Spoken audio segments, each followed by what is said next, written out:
Alright, hello and welcome back to another video. So this is a build update on the Vortex of Berserking Inquisitor character that I made a video on and I've been playing for the last few weeks here and been really enjoying, and I've been making some pretty big upgrades I think on this character, and I think the build is a lot better than it used to be in the current state. So I just want to go over sort of what I've been doing right now compared to the first video. The character has like a similar amount of damage while also having twice the HP for reasons I'll go over here quite soon, and it's also a bit speedier, so it just feels great. It's definitely by far the tankiest character I've ever played. The amount of like just pure mitigation and just like pure hit pool this character has is immense, which I'm not gonna lie, I quite enjoy. So that is pretty cool. Like you can tank anything, and the recovery layers are really good as well. You got a lot of leech, you got a lot of ES on block with 50-50 block chances, as well as just straight up good regen as well. So it's very comfortable build to play. Like I've been doing a ton of like 4 times risk, 5 times risk strategies, mostly 4 because I've been doing Abyss and you need an edifice in there, but where I've just been running maps and like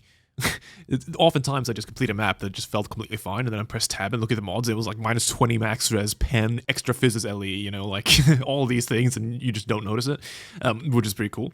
So yeah, I've been really having fun with it. Obviously it's not an immortal character, but I mean it is very, it's definitely the closest I've ever gotten. It's very, very tanky and feels great to play. So okay, let's go over sort of what I've been doing to update this character. Okay, so I would say that among a lot of big changes I've been doing. The biggest one has been I've been dropping energy blades. You can see I right now have about 37,000 energy shield just straight up, and that's because I'm no longer using energy blade. I just got to a point where I had enough damage on this character to where energy blade was sort of superfluous, where you can just use ephemeral edge instead. So ephemeral edge obviously has the line at the bottom there: attacks with this weapon have added maximum lightning damage equal to 50% of your ES. So it's basically the same effect sort of as energy blade. However, it's a bit lesser. So compared to energy blade, ephemeral edge gives you 60% of the damage, something like that, but also gives you about double EHP because obviously you don't have to cut your ES for it because you just get the damage straight up. And I just had enough damage with this character to where I could just drop energy blade completely and just use ephemeral edge. So right now on this character with ephemeral edge, it sits around 650 mil, something like that. And then if I were to have E-blade on the character, it'd be like 1.2, 1.1 bill, which is like for any content in this game, like you don't need that much damage. I'd rather just be like crazily tanky. So that's what I decided on. So that is one of the big changes. So we now are using ephemeral edge. It's also nice because you can get a fortified corruption on this for pretty cheap, because usually the other people who want ephemeral edge are like the trickster builds, right? And they always want resolute technique, which this character doesn't need at all. So generally the ephemeral edges with corruptions on them are pretty cheap for this build. If you want an influenced one like I have here, those are a bit more expensive, but generally if you just want like fortify enchant, that's pretty cheap, which is nice. And the fortify enchant is pretty good because while I did have the tattoo for fortify, which used to be the strength node, which fortifies with melee hits that stun, that doesn't really work against bosses very easily. So it's nice just having it straight up on the weapon here, because this gives you basically permanent fortify against anything, so that's nice. So that is number 1 change. Number 2 change is I did a lot of stuff with the Merc, so I wasn't really utilizing the Merc very well with the other character, and then I was sort of looking around and seeing what other people were doing, and Laz was doing something similar to this, which sort of got me going. So we are now using a Frost Hand, and I've been moving a bunch of auras around. So you can remember that I used to have a Purity aura and I used to have Discipline. Those were the 2 like actual auras. Then obviously we have Arctic Armor and Blood and Sand, but those aren't technically auras, but and Tempest Shield. So I moved both the Purity and Discipline to the Merc, because you can get a Frost Hand with both Purity of Ice and Discipline. The really nice part about Mercs is if you get an 84 Merc, they get level 27 auras, and this character doesn't scale like aura effect or anything really at all, so these auras are a lot better than anything I would have on my character. So this Purity, for example, gives me 6 max res, whereas the Purity I would have on my character would only give me 5, so that's really nice. That let me drop 1 max res from our gear, so I was able to elevate the 1% less damage taken per 180 int on this chest piece to 180 instead of 190, which it had to be before because I needed the 3 max res. Now I only need 2. That gave quite a bit of DR right there. It's actually a pretty big difference. And then obviously Discipline, having the Discipline on the Merc is really nice because of course level 27 gives you a lot more energy shield, and also you can scale the aura effect of this. So you can see I'm using Strings of Certitude for Discipline aura effect. I have Discipline aura effect on the neck piece, and also I have aura effect on the shield and on the helmet. So this is really good. This works really well, and obviously this frees up a bunch of reservation on the main character as well. So for now I just threw in a haste there. Haste is actually not like a huge aura or anything. It's like 10% more damage.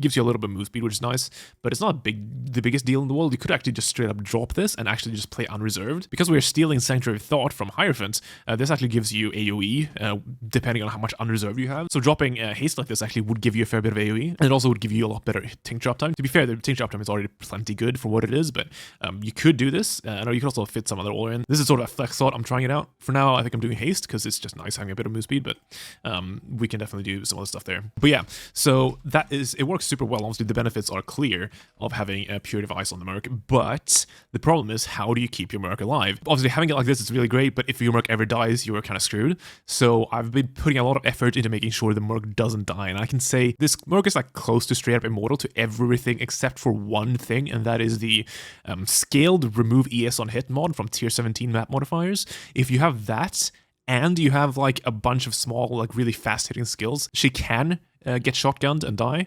That's the only case where I've had her die. So basically, since I've been doing a lot of Fortress Abyss maps, sometimes on the boss, she just likes to walk into the center of the boss, you know, just stand in there. I think that just deals damage to her really quickly, and then she basically gets deleted. She sometimes does that, but like everything else, I've done Quad Ghosted Fear in Valdo several times, and she's basically just, I can't even see her health move. So how have we achieved this? Well, first of all, I did one of the Lance shield crafts. I think he had a shield just like this. That looked nice, so I just made my own. This is double recover on block with a bit of block, and then it's on a transfer to and spirit shield, so it saps enemies, which is kind of nice. Also gives you 10 aura effect to scale the discipline and the purity. You actually do need a little bit of generic aura effect in order to get the Purity of Ice to give you 6 max res. So we have generic aura effect from this and from the helmet, which gets you there with the Purity of Ice, which is nice. But then more importantly, we are doing stuff with Soul Eater. So as I think I mentioned in the last video, Mercs get Mob Soul Eater, which means they get DR per Soul Eater stack. So the Mob Soul Eater works in a way where they get 2% damage reduction per Soul Eater stack. And of course, the max stack by default is 45. So if she ever got to 45 Soul Eater, she would have 90% DR on top of all her other tank. So first of all, this character is just very tanky to begin with. Have this shield, a bunch of recover, have a bunch of HP. So you can see the Merc right now has 5k health and then 3k energy shield with about 2k ES regen and about 1500 life. So already pretty tanky. And she has 47 attack block, 13 spell block. Hopefully we can get this spell block a little bit higher in the future, but for now that's pretty good. So already pretty tanky with obviously capped res and the Doran stuff almost capped chaos res as well. So pretty tanky by default, and then once you throw in the 90% DR from Soul Eater, that gets very tanky. So how am I getting that? Well, I currently for mapping using Asnaths and Coiling Whisper. So the Asnath gloves give her temp chains on hits for a curse, and then the curses linger on corpses, and then they fall off the corpses. So this works really well because if you just use something like a Curse Knight somewhere else, and then you put on, like, for example, Soul Ascensions, which would also let you ramp Soul Eater. This wouldn't really work because you kill things a bit too quickly for the curse to actually fall off, because I can't really get her duration down to like 0.1 seconds or whatever. So it's always going to have a bit of duration. So while mapping out, it's killing things too quickly for her to actually get any stacks. But this works really well because the curses that she inflicts linger on the corpses, and they just fall off. And obviously you can't really interact with that otherwise, so they always fall off. And basically this combo results in her always being at max stacks pretty much throughout any map, which is super. It works really, really well. Obviously, if you are looking for a pure single target, this doesn't really do much. But for that, we made a really good ring. And obviously, the big part about this is that you need a really good second ring because you still want to use Doriani's at 200 negative lightning res, right? So we had to make a really good ring because you see right now my Dorian Milk is actually at minus 195 with only one ring. So I kind of made this monstrosity. This cost me 2 mirrors, I think, to make, which I think is even quite lucky because this is a 5 stat reflection. Everything here hit what I wanted it to, which is kind of wild. But you see that here, this thing gives you exactly minus 200% lightning res. It also makes her reflect immune, and it gives the Delve mod curse skills have reduced skill effect duration. This is a bit of low roll. I wish I got that roll a little higher, but it is still very good. The reduced skill effect duration on curses actually doesn't apply, I believe, to the curse on hit from this, but this is just in case you want to do single target, because if you want to do single target, what you do is you just do a glove swap. So you swap from these gloves into Soul Ascensions. So Soul Ascensions importantly give you plus 8 maximum souls. What this lets you do, it lets you go over the threshold of 100% damage reduction. So people have gone over this before. Since this is Mob Soul Eater, if you get her to appropriate number of stacks above 45, it goes from 90% DR to 100% DR. So yeah, you just need a pair of Soul Ascensions, and she can actually become completely damage immune and actually immortal. So for single target, you just use this ring alongside these gloves, and then the Merc AI, if you are against a rare enemy that isn't cursed, she will prioritize using her curse. So she has Frostbite, and she'll just cast Frostbite on there and give it a few seconds, and she will be at max stacks with this combo here. So this will keep her alive in pretty much any circumstance, I think. For mapping, this works completely perfectly. And then for if you want to do like the only place I'd really do this is like against an actual boss, or like in like huge, really juiced valor maps. That is how this Merc is getting tankiness, so it's functionally immortal. I've not had her to die like even once against anything that isn't the life ES on hits mod from tier 17 maps. That one, again, if you get a lot of small hits, like either the Fortress boss if she stands in the middle, or like if you get a lot of Wildwood Wisps. A bunch of purple juice, for example, gives a bunch of AoE and projectiles. Those can shotgun her with the remove on mod. If it doesn't have the remove mod, then she will never die, but if it does have that alongside a bunch of purple juice, then yeah, that can shotgun her as well. But those are the only real examples. I think that might even be fixable if I get more block on her, which I am trying to get. But yeah, since she's so tanky now and basically just can't really die, we can use Perkle's Toe again. So I don't need Defiance anymore. Perkle's Toe is back on here, so now we have lucky damage. This is just straight up like 30% more damage, which is pretty sick. It works really well. I'm super happy to be able to get that back on there. You need Whispers of Doom. You need an additional curse somewhere on this for this setup, either on her necklace or on your necklace. Either one works. So I just decided to anoint it right here. The reason is otherwise it'll start overriding your Assassin's Mark, and Mark on Hit has a pretty long internal cooldown, so it's very awkward if she takes up the only curse slot, because you'll pretty much never get your Assassin's Mark on there. But if you have 2 curses, then that's fine. So as for the gear, just like some random boots. These boots are kind of nice because it makes her shock immune and bleed immune. So if you don't know, the Abyss Socks actually work for the Merc, and also on Mercs. For whatever reason, the Pinnacle Atlas Boss and the Unique Enemy Presence mods on the Eldritch Implicits, they do apply all the time. I guess the player character counts as both of those or something. So with these boots, the Merc gets fully shock immune, which is nice for Durrani things, and also gets some bleed avoid, which is cool. Otherwise, it's just like life and resist to cap things off. Also for the weapon, using Darkseer gives her quite a bit of life, and also blinds enemies and gives them malediction, which is quite a powerful debuff. So pretty cool. Super happy with this Merc setup. Works really well. As for other things I've changed on the character, you might have seen this, but so I did a post on this on YouTube when it happened because I was kind of freaking out. I have this thing. So this is a Crusader Hunter Mageblood. The way you get these is you get a Crusader Hunter base, and then you put it in the crafting bench and you use the Chan Scour recipe over and over again with imprints. Yeah, so I just did this for fun. This is why there's no Gilded Fossil in this, because I didn't think I would hit it. I just like was bored and I bought a base off trade because I didn't feel like making one. Threw it in the crafting bench with like 6 imprints, and I just spammed the button, and apparently it turned into Mageblood. So yeah, I got this in 6 imprints, which I think is the most absurdly lucky thing I've ever had happen in POE. So that's cool. But yeah, we have this now, which enabled some things. So Crusader Hunter Mageblood lets you do some things. So we are getting more use out of our Bound by Destiny now. So you see I have the 4 set here, 10% of LE damage taken as chaos damage. I mentioned this in the first video. This is really nice with CI, because of course it just gives you straight up 10% LE DR, which is very powerful. We can fully enable this now with this belt. So obviously we had these pieces before. So this is a Hunter piece, this is a Hunter piece, so we already had that 2 piece. Now, since I'm using Ephemeral Edge and not Energy Blade, we can get influence on this thing as well. So you can either do this yourself by chance scouring, or you can just buy one off trade. There are a few of these around. So this is Crusader Hunter as well. So now I have 3 Hunters, and then with this Mage Blood, that would make it 4. So now I have the 4-piece and the 2-piece from this jewel active, which is pretty fucking cool, which just adds even more to the tank. The limit on this character is just absurd right now. It is very high. You'll see the numbers when we get into POE. It's pretty funny. If I didn't have this, I was considering enabling this 4 set anyway. So if I wouldn't have hit this, I would maybe have recrafted the gloves to be influenced. You can do, I would say it's either gloves, chest, or boots. Well, obviously these are the only 3 pieces left, but yeah, it would be something in here. I think the boots are good enough to where I don't really want to ever change these out because these are so good. So I would either do gloves or chest. I think you like the chest less damage per int mod is so powerful. I don't think I would ever replace this with an influence chest on this character. Even though it would also, the influence chests can have a lot of int and ES on them. I think it can be very powerful. However, Yeah, I just think that implicit is so powerful. So it's hard to sort of get around that. I would probably have had to recraft the gloves to have influence. There are no real good influence mods on gloves, unfortunately. It's just like percent dex you can get on there, and you can't get int on there, which is unfortunate. You can get like culling, I guess, which is kind of nice. But yeah, otherwise it's not really huge. So I guess it would basically be these gloves again, but without the implicits. So it would be a downgrade there, but that would give you the 4-piece, and that is something I was considering doing, but then I just hit the mage blood. So I've been trying to corrupt it, but you can see I have a lock on there. I've not been hitting it, but eventually maybe we'll get percent int on there, and that would be nice. I do kind of wish I gilded it. I know, it's meant to be gilded, but again, I just didn't expect to hit, and I was just bored, and I was just clicking things and not really thinking about it. But then, then it turned into a mage blood.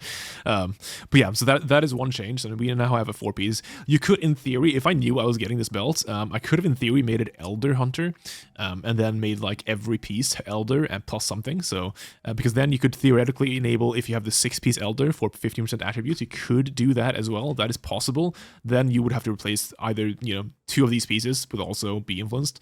That is something you could do if you really want to. I don't think it's really worth. Honestly, even with my setup, I don't think it's worth doing that, but you could do that. It would require every single piece to be Elder. You'd have to plan like your entire gear config around it, which I didn't do. But also, I don't think I would do it even if I could right now, because again, it's quite a big downgrade replacing these rare pieces with influence items right now. Let's just jump over into the POE and also show you how it's looking. All right, so here is the POB right now. So you can see this is a tanky character. This is without Immortal Call on. You can see if I toggle Immortal Call, those numbers get insane. This is like, it's like Valdo's viable, I think. Just pure mitigation-wise. You can probably do a bunch of stuff on this character. I'm a little bit of a baby myself, so I haven't really tried that out yet, but I'm pretty sure, like, I don't know. And obviously you have still a lot of damage. Yeah, it's pretty nice, and you see you have a lot of regen, a lot of leech still. Pretty good uptime, still have 48 rage regen. You can get even more if you like take this node right here. That would give you a bit more. You could maybe drop some cluster nodes or like something over here. But yeah, for now I think I'm gonna have this. And obviously, if you're for Abyss, I've been dropping this cluster here and just taking these nodes for the caster mastery. I don't like having to do this, but I mean you have to have this for the Abyss. So unfortunately, you have to just nerf your character that way. But ideally, you'd probably take these because they're just very nice. And yeah, tree I think is basically the same. I haven't really changed much. Yeah, I've changed the jewels a little bit, so I'm now using a Rational Doctrine. I realized this is actually quite nice. I've dropped the 2 Emperor's jewels. They are really good, and you can use them if you want to. But I think if on this character, Rational Doctrine is just really efficient. So first of all, we aren't quite crit capped. You can maybe, if you want to, you could assume you have a bit of Warcry power with Battle Mage's Cry, and that would crit cap you very easily. But I feel like with the way this character plays, you just very rarely get any power because you just shout at the start of the map and then never again. So I feel iffy about building around having more Warcry power than this. It feels sort of cheaty.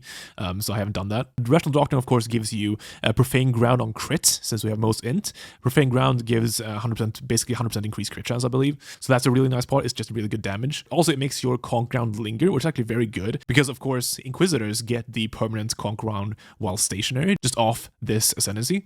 So with the Rational Doctrine, you get linger, which makes it so that you always have the regen from Conk Ground, which is very nice because before it would fall off when you run around and stuff like that, which is very noticeable. But now it is just permanently on there, which is very comfortable. So I've been enjoying Rational Doctrine quite a bit, but you could replace this with like an Emperor's Mastery or something. Those are very good jewels as well. And then I'm using a Balance of Terror right now. I just had to do this because all I'm farming is like 4 Deli Orbed, like 4 risk maps, or like even like 100% Deli maps. And there's just move speed slows everywhere, Deli hands everywhere, all the different tier 70 mods. So you kind of just need extra speed immunity, unfortunately. So I've been putting this in. And yeah, obviously with the temp chains mod there, if you just cast temp chains every 10 seconds, you become extra speed slow immune, which is very nice and just makes those maps a lot comfier. So yeah, I had to do that, unfortunately. Obviously, it's a bit of a stat downgrade, but it's just... these maps just require the stat, unfortunately, and we're not a trickster, so we can't really do that. I also had to fit in, so I needed some gem sockets. So I ended up dropping cast more damage taken, and now we're just doing a fully leveled Immortal Call. I'm just manually casting it whenever I need it. And because this character is so tanky, you like never actually need this. It's just usually better just to have your endurance charges on you and not eat them up with this. But like you can use this when like a big boss slam comes or something like that if you really want to. Not that you really need to do that either. I mean, I've tanked pretty much anything, like Maven Memory game, you can tag almost 2 of those. You can like, yeah, it's you really don't need this skill, but I have it on there just in case we do need some big DR. Otherwise, as for new gems, we're using Berserk right now, so if I jump over to the game again, Berserk works in a really cool way. I sort of held off on using Berserk because I thought it wouldn't be that great, because obviously Berserk, it also drains your rage, so I figured like it would just drain your rage and then you would, you know, basically cut your duration of Rage Vortex in half or something. That's actually not how this works. The way this works is kind of funny. As long as you use Berserk after you start Blade Vortexing, it actually doesn't affect your duration at all, because it's hard to describe sort of how this works, but the drain from Berserk ends before the drain from Rage Vortex of Berserking, if you sort of get what I mean. So Berserk will run its course, right? You can see this happening right here. So this is Berserk going down, down, down. Let's see, there Berserk ended, but you see my Blade Vortex is still going. We almost reached 0, but now the Blade Vortex is resuming just without Berserk, and your full duration is still applying. So basically what happens is Berserk doesn't affect your Blade Vortex duration at all, and you just get a nice damage cooldown. So it's kind of sick, because, yeah, like there's no downside just having this on there. I figured it would, you know, when it ended right there, I thought it would cut both of these off, but nope, that is not how it works. You still get your full spinny blade, and yeah, so it's actually a really good gem for this, which is very cool. That was a cool discovery. So we put that on here, and we got a nice second little damage cooldown there. Also get access to Vol Haste, of course, because now I'm starting Haste, so we get another little cooldown there, which is nice. But yeah, I think that might be it. Yeah, I'll have this in the description. This is the current state of the character. I'm going to keep trying to upgrade this. There are things I want to do. I want to get a better ring. I want to do a bunch of neat stuff. I want to try and get my ES number ideal. I want to get this to 40k. There are some ways I can do that by dropping some stuff. We'll see if I can do it without dropping too much, but it would be funny to have 40,000 energy shield.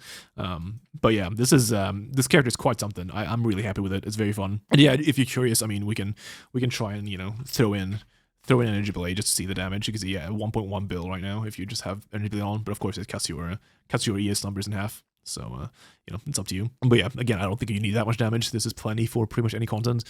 So yeah, this has been very neat to me. I like it quite a lot. There are some things still I want to try and figure out. Like I would like some sort of power charge on kill or something, like better power charge generation while mapping would be nice. I would also like frenzy charge generation on a single target, but I don't really know how to solve either of those right now, but it's something I'll think about. I've had some people also bring up different sort of ascendancy choices and why I did Inquisitor. So I've tried a lot of different things out. So first of all, as for the Templar ascendancies, you can do, I would say the two you can do is either Hierophant or Inquisitor. The problem with Hierophant is you get basically 3 ascendancies. So you get this point, which is fine, you get the charges, and then you get the Sanctuary of Thought. Those are good. But then you don't have a 4th. Like none of the other ones do anything, literally. So you just take 2 small nodes for some mana regen, which is like fine, but it's not great. And also none of these are really great damage nodes, so you really don't get much damage from this. Going from Inquisitor to Hierophant is like, you're basically halving this damage. As for Guardian, some people brought up Guardian, you get pretty much nothing from Guardian. It's nice getting Radiant Faith and Sanctuary of Thought, I will say. You get a lot of ES that way, but I don't know, none of the other nodes really do anything. You get like block capped from this, which is neat, but you don't really need it with this amount of just raw hit pool. So I don't know. I don't think Guardian is very good, so I think either you do these two. The nice part about Hierophant is you get absurd rage uptime. My rage regen is 48 right now, right? With a Hierophant setup, this would go up to, I believe, 64. So that would be a lot. That would be like, what, almost 50% more Rage Vortex uptime, which would be nice. So that is nice, but you'd lose a lot of damage. So I think on from the Templars, Inquisitor I think is just the best, because you get so much damage. Like all these are good damage nodes, and yeah, damage is something you want. As for other stuff, you could actually do Elementalist. I tried popping this. It's actually not too bad. You'd probably, I mean, you definitely go Leech of the Primordial. Then you go like some good golems. So you get a lot of AoE. Basically, see, I have about 4 AoE radius right now with the Elemental setup with the golem. You get like 4.7 default, and you can make it even bigger, which is kind of sick. And then you also get like decent rage regen actually, because you can use the mana regen golem, whichever one that is, which actually gives you a fair bit. So Elementalist is actually not bad.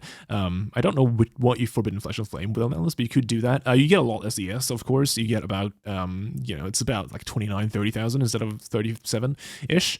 But it's still very good. I think Elementalist is actually genuinely a decent choice for this character, so you could do that if you want to. Trickster, I don't know about Trickster. Yeah, I don't know. You could do it, but I'm not super convinced. I tried popping it a little bit. I'm not convinced on this character personally about Trickster. But I think Elementalist is definitely a way to go if you want to try and fit the golems in. I don't know how like tanky the golems are, but assuming they don't die too often and are up most of the time, it's definitely a decent choice here. It's a lot less damage for whatever it's worth than Inquisitor. It's about half damage. It's about the same damage as Hierophant, for example, doing Elementalist on this. But yeah, you do get the AoE, which is very nice.